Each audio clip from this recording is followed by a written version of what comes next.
So I'm here in the hottest, most dry, harsh area for growing in my entire property, which is the south wall, right next to my recycled window greenhouse. And in the midst of the heat, growing happily here is a plant that I really want to share with you because I love sharing with you good things. And Greek mountain tea is a very good thing. The only reason why I've heard of it is because my father is from Greece, and so I'm Greek and I grew up with this, but not to be too presumptuous, I'm assuming that most in the West have not heard of this plant. And let me tell you, it is amazing. Let's take a look at the mother plant that I planted last year. It was very small, but now it's actually kind of thriving in this really dry and hot area.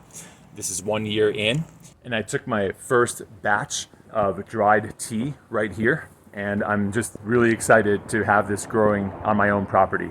So the benefits of Greek mountain tea are so extensive that it would be hard to list all of them, but let me just name a few. Number one is Hippocrates, and the ancients knew very much about this tea, about its polyphenol content, its antioxidant-rich properties that were just so good for your body.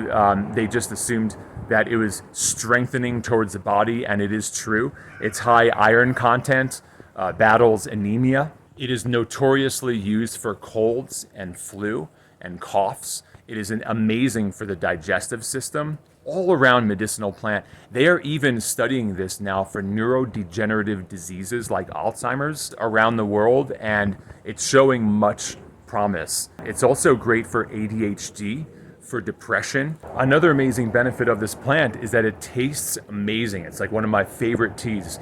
I can't even describe to you the flavor because it's so unique, but we flavor our kombuchas with it, our water kefirs with it. We use it as a hot tea. Traditionally, it's used as a hot tea with a little honey. I like it as an iced tea. And finally, as far as its growing culture, this plant really has it all. So it's extremely tough, as mentioned.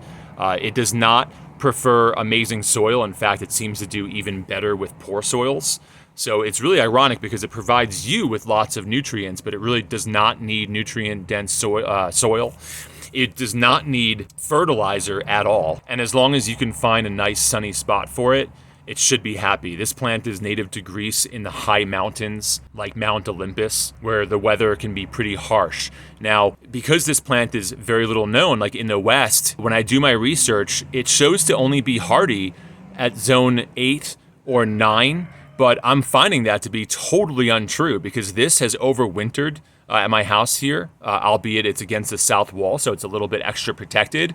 But I live in 5B, and this came back with absolutely no problem. In fact, recently I just found out from someone at the nursery where I found this, that her plant came back just fine as well, and I don't think she had it protected at all. So perhaps if you're in zone 5 or under, you could always kind of mulch it a little bit extra heavy over the winter and then remove the mulch in the summer.